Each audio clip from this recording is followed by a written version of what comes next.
اس رات کو پرنور کیا ہے، اور آج کی افطاری اور اس ختم کا جو انتظام اور اہتمام ہے وہ ان کی مقام اور مرتبے کو سلامی پیش کرنے کے لیے ہے کہ سلام ہو اے ام المومنین کہ رب نے آپ کو حضور کے لیے چنا۔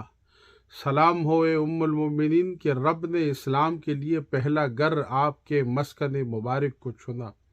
سلام ہو اے ام المومنین آپ کی ذات مبارک پر اور آپ کے اولاد مبارک پر کہ حضور نبی کریم صلی اللہ علیہ وسلم کے اولاد اور اہل بیت کے لیے آپ کے گود مبارک کو رب نے چنا۔ سلام ہو اے ام المومنین جن پہ رب سلام بھیجتا ہے۔ سلام ہو اے ام المومنین جن پہ جبریل امین فرشتوں کے ساتھ سلام بھیجتا ہے۔ سلام ہو اے ام المومنین جن پہ رب العالمین اپنے محبوب نبیوں کے ساتھ سلام بھیجتا ہے۔ سلام ہو اے ام المومنین جن کے جادہ کو پرنور کر کے اسلام کا پہلا مسکن اور پہلا مرکز بنایا۔ سلام ہو اے ام المومنین جن کے اولاد مبارکہ کو شان تطہیر سے نوازا۔ سلام ہو اے ام المومنین جن کے مال مبارک کو اسلام کا خزانہ قرار دیا۔ سلام ہو اے ام المومنین جن کے جادہ پرنور کو اور جن کے کلام کو پرتاثیر بنا کر اسلام کا شمع فیروزہ بنایا۔ سلام ہو اے ام المومنین جن کے شخصیت اور جن کے قد و قامت کے سائے میں اسلام کو پلنا پھولنا نصیب ہوا۔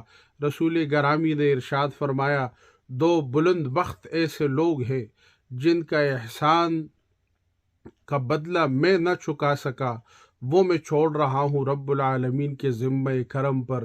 اولین خلیفہ اول حضرت سیدنا ابو بکر صدیق رضی اللہ عنہ اور ثانی الذکر خاتون اول ام المومنین حضرت خدیجۃ الکبریٰ رضی اللہ عنہا۔ سلام اس گھرانے پر، سلام ان کے سوچ پر، سلام ان کے تطہیر پر، ان کے مقام پر، سلام ان کے عظمت پر، سلام اس ام المومنین کے مبارک سوچ اور عقل اور فکر پر جن کو حضور نبی کریم صلی اللہ علیہ وسلم کے مشاورت کے لیے چنا۔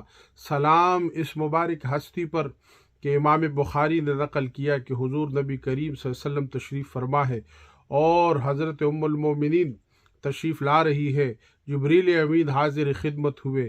جبریل امین فرمانے لگے، یا رسول اللہ صلی اللہ علیہ وسلم، رب کے محبوب، رب نے سب سے پہلے سلام کا گلدستہ بھیجا ام المومنین خدیجۃ الکبریٰ کے لیے، پھر اسی مطابقت میں سلام عرض کرتا ہوں ام المومنین کی بارگاہ میں۔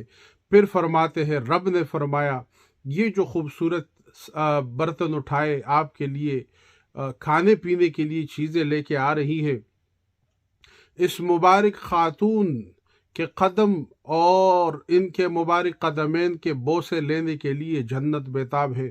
رب العالمین نے ان کو سلام بھیج کر یہ خوشخبری سنائی ہے کہ جنت میں آپ کے لیے آرام ہے، سکون ہے اور راحت ہے۔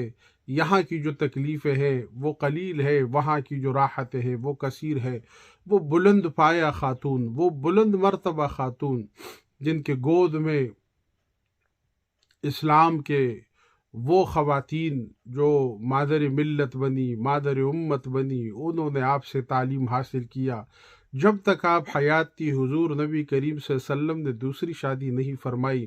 جب آپ وصال فرما گئی اس کے بعد حضور نبی کریم علیہ السلام بسا اوقات آپ کا ذکر فرماتے، غمگین ہو جاتے آپ کی یاد میں، آپ کی آنکھ مبارک نمناک ہو جاتی اور آپ کے محاسن بیان فرماتے اور لوگوں کو یہ توجہ دلاتے کہ اگر رہنا ہے تو خدیجۃ الکبریٰ رضی اللہ عنہا کے مثال میں رہو، ان کے سائے میں رہو، ان کی طرح زندگی گزارو۔ اور تاریخ والوں نے لکھا وفا کی باب کا سر فہرست نام جو ہے وہ حضرت ام المومنین سیدہ خدیجۃ الکبریٰ کا نام ہے۔ رحمت کی باب میں سر فہرست نام حضرت خدیجۃ الکبریٰ ہے۔ عطا کے نام میں، عطا کے لسٹ میں سر فہرست نام حضرت خدیجۃ الکبریٰ ہے۔